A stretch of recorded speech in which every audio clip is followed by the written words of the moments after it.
একটা প্রশ্ন, বর্তমান দেশের ভিতরে রাজনীতিবিদ কে বা কারা রাজনীতিবিদ? আমার কথা আপনার বিশ্বাস করার দরকার নেই। আপনি জাস্ট আশেপাশের বিষয়গুলোকে দেখুন এবং just be true to your self. আপনি নিজের সততার সাথে প্রশ্ন করে দেখুন আসলে অ্যাকচুয়াল রাজনীতিবিদ বলতে কাকে বোঝায় বা রাজনীতিবিদ আসলে কারা। আমি কয়েকটা রেলেভেন্ট এক্সাম্পল টানার চেষ্টা করব, যেটা আমার বক্তব্যগুলোর সাথে খুবই রিলেভেন্ট হবে না আমি আশা করি। সেই বিখ্যাত উদাহরণগুলোর যদি কথা বলেন তাহলে আমাদের এই দেশের প্রেক্ষাপটে আপনি মাওলানা আব্দুল হামিদ খান ভাসানীর কথা সবার প্রথমে আনতে পারেন।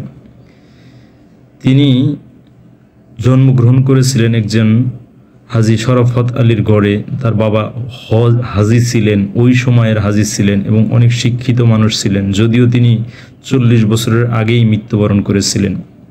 এবং তাদের আব্দুল হামিদ খান ভাসানীর পরিবার ছিল খান পরিবার, অর্থাৎ অনেক অনেক আভিজাত্য এরিস্ট্রোক্রেসির মধ্যে যাদের জন্মগ্রহণ করা বলা হয়ে থাকে তাদের মধ্যে সে অন্যতম ছিলেন। এবং 1936 থেকে 1946 সাল পর্যন্ত উনি বিধানসভার একজন সংসদ সদস্য ছিলেন।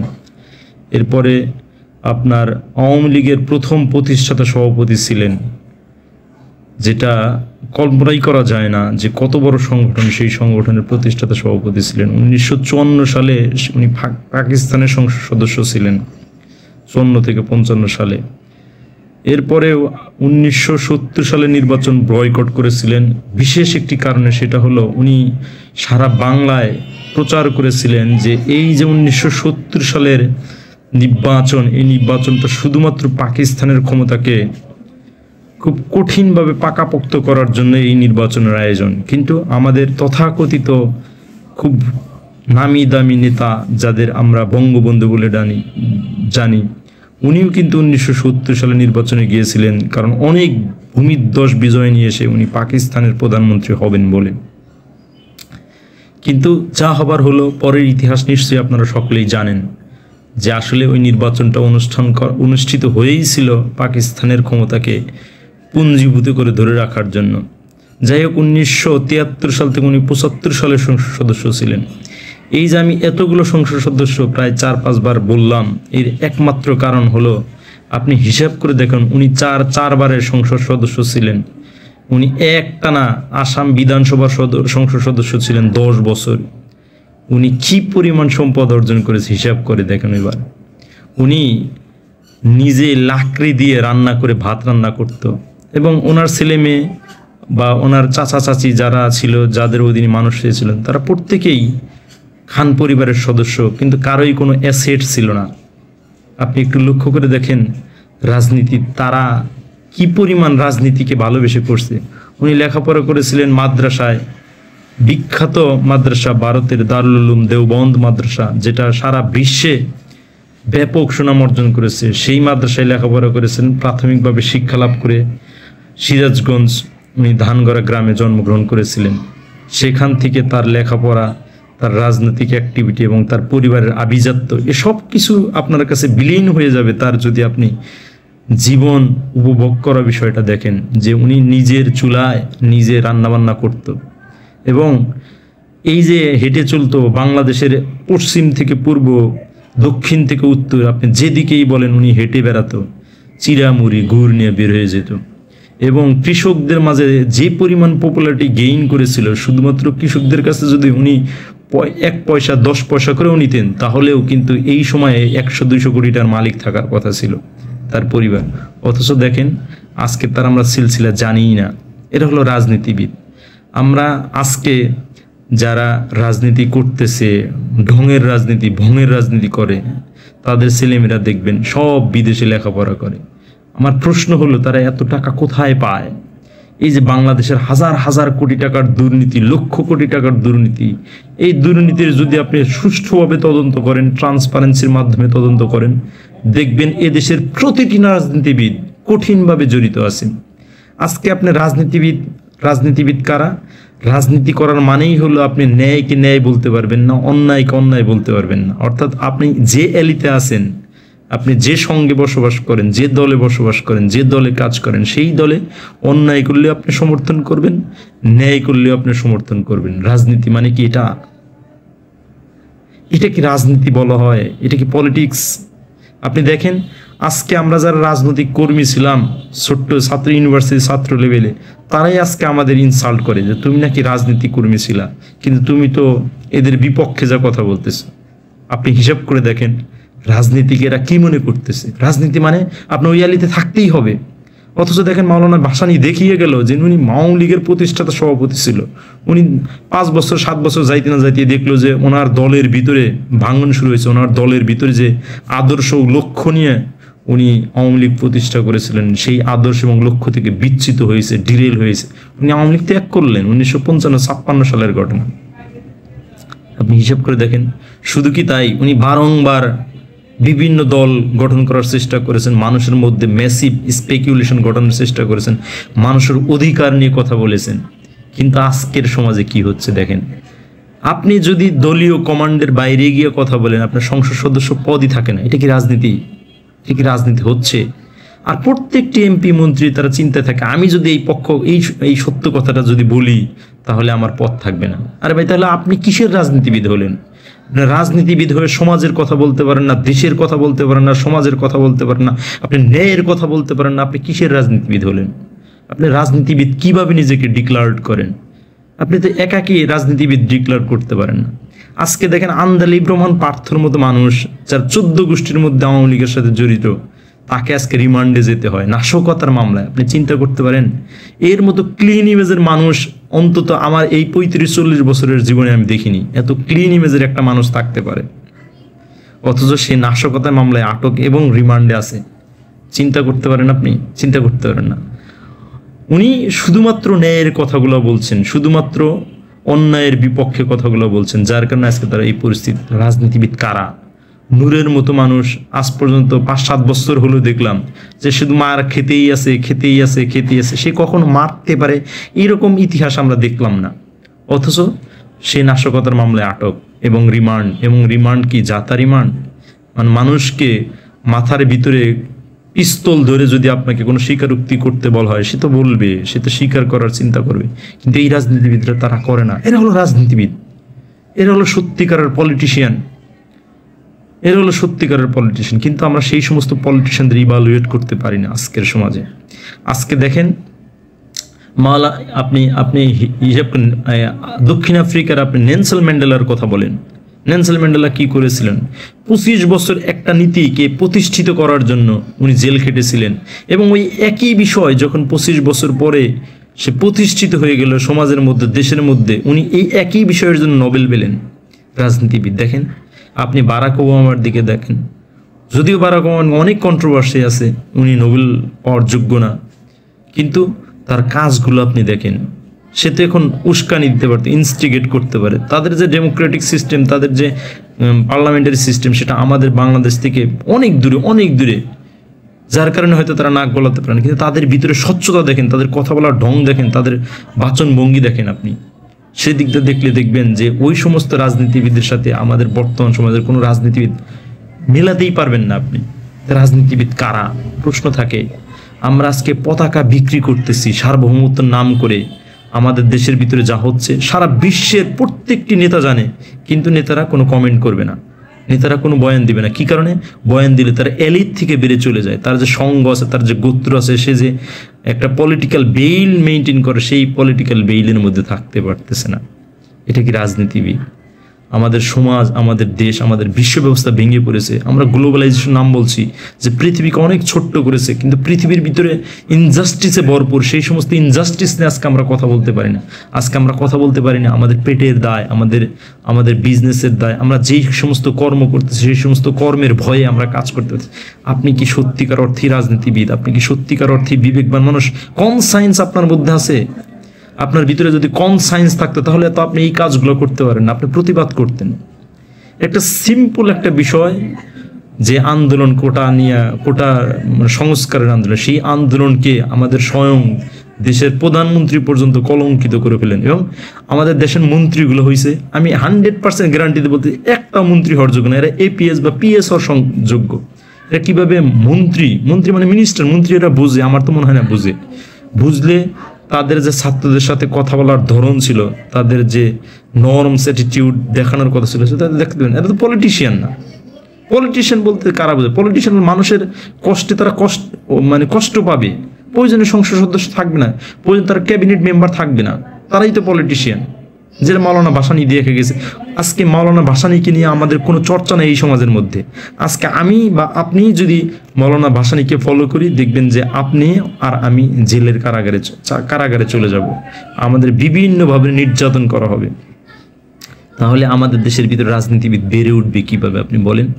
এই যে কোটা ব্যবস্থা, এই কোটা ব্যবস্থা একটা সমাজকে দুইভাবে বিভাজিত করছে। আমি অনেকবার বলছি এটা কেন আওয়ামী লীগ সরকার এটা কেন বারবার করার চিন্তা করে, আওয়ামী লীগ সরকারের মধ্যে কেন এত ইন্টারেস্টেড নিয়ে?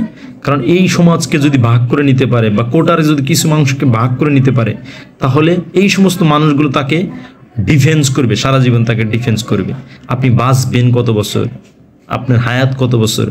আপনি যদি পরকালের চিন্তা আপনি একবার চিন্তা ভাবনা করে খুব সুন্দর সুস্থ মস্তিষ্কে আপনি চিন্তা করতে পারেন, আপনার তো এই বোধগুলো আসবে না। আপনি যে সমাজকে বিভাজন করার চিন্তা ভাবনা করতেছেন, এই বিভাজন করার চিন্তা ভাবনা আসবে না। আপনি মারা যাওয়ার পর কি হবে আপনি চিন্তা করেন, এই চিন্তা ভাবনাগুলো আসে না। আজকে মাওলানা ভাসানীর দেখেন, একটা পরিবারে একটা সদস্যকে আপনি বিদেশে দেখবেন অঢেল টাকার মালিক হয়েছে।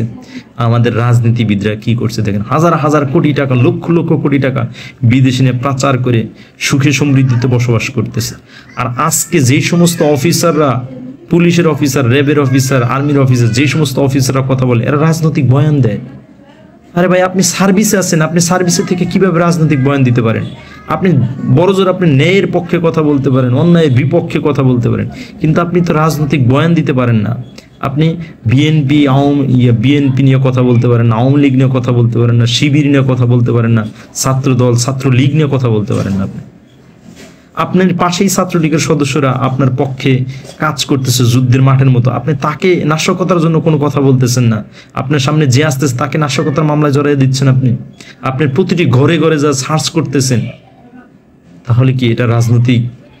আপনি না রাজনীতি বুঝেন, না আপনি সার্ভিস বুঝেন। আমাদের সেনাবাহিনীর মধ্যে 80 থেকে 90% মানুষ ভালো আছে, 100%। পুলিশ বাহিনীর মধ্যে হয়তো 50% লোক ভালো আছে, 50-60% মানুষ ভালো আছে, কিন্তু ওই যে 40% বা 30% মানুষ যারা কোটার মাধ্যমে বা একটা ভঙ্গুর সিস্টেমের মাধ্যমে বা ভুয়ার মাধ্যমে চাকরিতে রিক্রুটমেন্ট পাচ্ছে, তারা এখন ফ্রন্ট লাইনে থাকে। যে তারা যদি প্রোটেকশন না করতে পারে, তাদের অস্তিত্বই থাকে না। বিষয়টা এইরকম। আর্মি বলেন, পুলিশ বলেন, র্যাব বলেন, সব ক্ষেত্রেই একই রকম ঘটনা ঘটতেছে, যার কারণে আমাদের ন্যায় দাঁড়াতে পারে। সুতরাং ন্যায়কে যদি আপনি জাগ্রত করতে চান, সমাজে যদি পলিটিশিয়ান পয়দা করতে চান, রাজনীতিবিদ বানাতে চান, তাহলে আপনার জাস্টিস প্রতিষ্ঠা করতে হবে। আজকে আমাদের আদালত দেখেন, আপনি আদালতের প্রধান বিচারপতিগুলোর কথা দেখেন আপনি। এই যে সাম্প্রতিক একটা সাবেক বিচারপতি, উনি মহিউদ্দিন খান আলমগীরের খালেদ মহিউদ্দিনের একটা টক শোতে এসে কথা বলেন। ওনার যে কথা বলার ধরন, ওনার যে কথা বলার স্ল্যাং, কথা বলার যে অ্যাবিলিটিস, সেই সমস্ত অ্যাবিলিটিস দেখলে মনে হয় এরা কোনোভাবে বিচারপতি হওয়ার যোগ্যতা রাখে না, অথচ তারা বিচারপতি ছিল। তারা যদি এই সমাজকে, এই দেশকে বিভাজনের দিকে দাঁড় করিয়ে দেয়, আজ থেকে 20 বছর 30 বছর পরে আপনি চিন্তা করেন এই দেশটার কি অবস্থা হবে? রাজনীতিবিদ আপনি কোথায় পাবেন? আপনার কি মনে হয় এই সমস্ত যারা এই ব্যারিস্টার ডিগ্রি, ডক্টরেট ডিগ্রি, বড় বড় ডিগ্রি নিয়ে আসছে কিন্তু রাজনীতি বুঝে না, তারা এই দেশকে ভালো করবে? তারা এই দেশকে নিয়ে ফুর্তি করবে, তারা এই দেশকে নিয়ে খেলা করবে। তারা রাজনীতিবিদ না, তারা মাওলানা ভাসানীকে চেনে না। আপনি বঙ্গবন্ধু শেখ মুজিবুর রহমান যে সমস্ত ভালো ভালো কথাগুলো বলেছেন, সেই সমস্ত কথাগুলো যদি এরা চর্চা করতো, আমাদের দেশ সোনার দেশ হয়ে যেত। আমাদের দেশে 1000টা করাপশনের কথা আসতো না, 1000টা দুর্নীতির কথা আসতো না। মানুষ ন্যায়ের কথা বলে মানুষ জেলে যেত না, ন্যায়ের কথা বলে মানুষ এইভাবে দমন নিপীড়নের শিকার হতো না। সুতরাং সকল মানুষকেই আপনার রাজনীতি বুঝতে হবে, রাজনীতি বোঝার চেষ্টা করতে হবে। রাজনীতি মানে এই নয় যে আপনি সবসময় অন্যায়ের বিপক্ষে কথা বলবেন না। আপনি অন্যায় হবে এটাকে আপনি সহ্য করবেন, এলি হিসেবে ধরে নেবেন যে আমি একটা দলের মধ্যে আছি, আমি এই সঙ্গের মধ্যে আছি, সুতরাং আমার এর বিরোধিতা করা যাবে না। আপনি রাজনীতিবিদ নন। আপনি যদি রাজনীতিবিদ হন তাহলে অবশ্যই ন্যায়ের পক্ষে কথা বলবেন, এটাই তো রাজনীতিবিদ। আর আমি এটা বিশ্বাস করি, আজকে আমি যে থিমটা নিয়ে কথা বললাম, এই থিমটা 100% বাস্তবায়ন হবে কখন? যখন মানুষের মধ্যে তাকওয়াটা আসবে, মানুষ যখন পরকালকে বিশ্বাস করবে যে ঈশ্বর, ভগবান, আল্লাহ বলে কেউ আছে, আমার প্রত্যেকটি জিনিসের জন্য হিসাব দিতে হবে, যদি এই বোধ শক্তিটা আপনার মধ্যে কাজ করে 100% না করে 50% যদি কাজ করে, তাহলে দেখবেন আপনি অন্যায় করতে পারবেন না। আপনি যেটাকে ন্যায় সেটাকে ন্যায় বলবেন, সেটাকে অন্যায় সেটা অন্যায় বলবেন। এটা আপনার অস্তিত্ব থাকুক আর না থাকুক, কারণ আপনি বিশ্বাস করেন যে আমার পরকালে সারা একবার যেটার কোনো ঠিক ঠিকানা নাই, সীমা পরিসীমা নাই, ওই অনন্তকাল আপনাকে থাকতে হবে বা হিসাবের একটা জবাবদিহিতার আন্ডারে আনা হবে। তখন তো আপনি দেখবেন এই কথাগুলো আপনার ভিতরে গল গল করে বের হবে, তখন আপনি রাজনীতিবিদ হবেন। সুতরাং আমাদের সমাজে যারা রাজনীতিবিদ, তারা প্রত্যেকটি ব্যবসায়ের মধ্যে আছে, প্রত্যেকটি সার্ভিসের মধ্যে আছে, প্রত্যেকটি অফিসের মধ্যে আছে। রাজনীতিবিদ তারাই যারা সৎ কথাগুলো বলতে পারে, যোগ্য কথাগুলো বলতে পারে। সে চিন্তা করে না তার চাকরির, সে চিন্তা করে না তার ব্যবসায়ের, সে চিন্তা করে না তার পরিবারের, যেটি সত্যি কথা সেই কথাগুলো বলবে। এটাই রাজনীতিবিদের ভূমিকা। রাজনীতিবিদ বলতে তাকেই বোঝানো হয়। মাওলানা ভাসানী তার প্রায় 95 বছর সে জীবন লাভ করেছিল, জীবিত অবস্থায় ছিল। সে তার মধ্যে 10 বছরও 15 বছরও ঠিকঠাকভাবে সংসদ সদস্য দায়িত্ব পালন করতে পারে নাই। কেন? যখনই ন্যায় দেখছে ন্যায়ের কথা বলছে, যখনই অন্যায় দেখছে অন্যায়ের পক্ষে কথা বলছে, অন্যায়ের বিপক্ষে কথা বলছে, যার কারণে সে সাস্টেইনেবিলিটি যেটা বলে সেই সাস্টেইনেবিলিটি আসতে পারেনি। রাজনীতিবিদ তো তারাই। তার কথায় আপনি পাকিস্তানের প্রেসিডেন্ট, পাকিস্তানের প্রধানমন্ত্রী শীতল পাটিতে বসে পড়তো। সে হয়তো রান্না করতেছে, পাকিস্তানের প্রেসিডেন্ট ছিল, এরকম অনেক প্রেসিডেন্ট, একজন প্রেসিডেন্ট ছিল সম্ভবত আসাদ, সেই প্রেসিডেন্টকে উনি শীতল পাটিতে বসিয়েছিলেন। উনি প্রথমে অবাক হয়ে গেলেন যে একজন মৌলানা লুঙ্গি পরা মানুষ, সে কীভাবে আমাকে শীতল পাটিতে বসতে বলে। কিন্তু উনি পরে রিয়েলাইজ করেছিলেন, ওনার পিএস বা ওনার যারা সহকারী ছিল, যে ইনি একমাত্র ব্যক্তি যে চাইলে কার প্রেসিডেন্ট নামাতে পারেন, প্রেসিডেন্ট বানাতে পারেন। সুতরাং তাকে অ্যাভয়েড করা কোনোভাবেই উচিত নয়। দেখেন, এরা হলো রাজনীতিবিদ। রাজনীতিবিদ এটাকেই বোঝানো হয়। সুতরাং আমাদের সমাজ, আমাদের দেশের মধ্যে যারা আছেন, আপনারা রাজনীতিবিদ হওয়ার চেষ্টা করুন।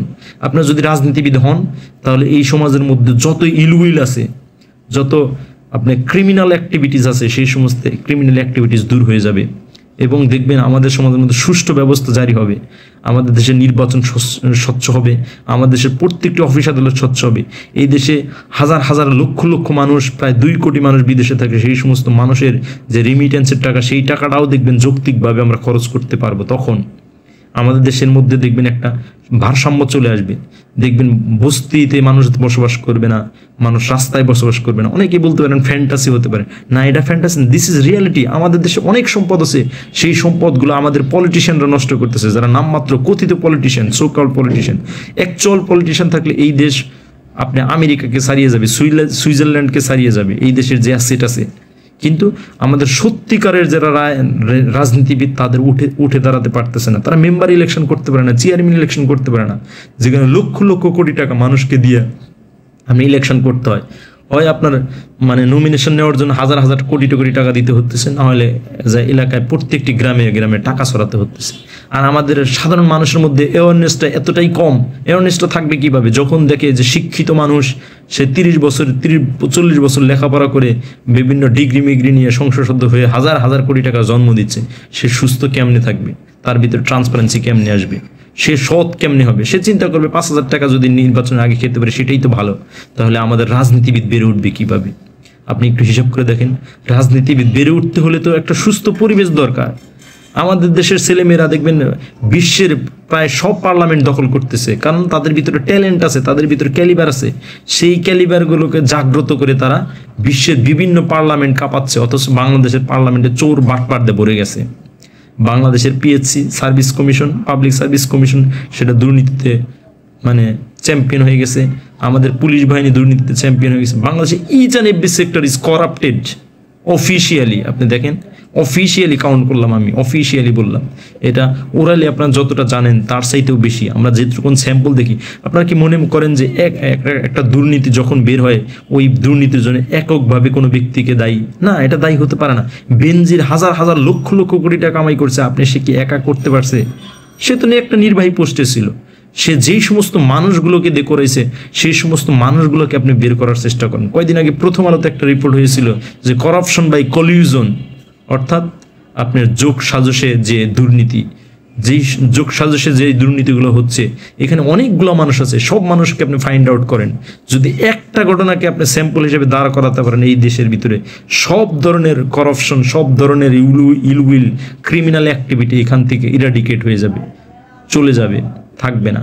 তাহলে দেখবেন আমাদের দেশের যুব সমাজ, আমাদের দেশের ছাত্র সমাজ রাজনীতি ইন করবে এবং এদেশের প্রতিটি সেক্টরকে নিয়ন্ত্রণ করবে আমাদের তরুণ সমাজ, যারা মানে তারা নিজের ভোগের কথা চিন্তা করবে না, তারা ছেলে মেয়েকে বিদেশে লেখাপড়া করবে না, মেডিকেল সার্ভিস বিদেশে দিবে না, দেশের মাটিতে পড়াশোনা করাবে, দেশের মাটিতে মেডিকেল সার্ভিস দিবে, দেশ উন্নত হবে, 100% উন্নত হবে। সুতরাং এই ভিডিওতে অনেক জ্বালাময়ী কথাগুলো বললাম, কিন্তু প্রত্যেকটি কথা আপনি যদি একটু সিরিয়াসলি ভাবেন, দেখবেন এই আমাদের সত্যিকার রাজনীতিবিদ কারা আপনি চিনতে পারবেন। সুতরাং ম্যাস অ্যাওয়ারনেসের একটা ব্যাপার আছে। আমার এই ভিডিও যদি আপনি 10 জন মানুষও থাকেন, এই 10 জন মানুষের মধ্যেও যদি এটা কেবল কাজ করতে পারে, আমি মনে করি আমার ভিডিও বানানো সার্থক হয়েছে। এটা আমি কাউকে কটাক্ষ করতেছি না।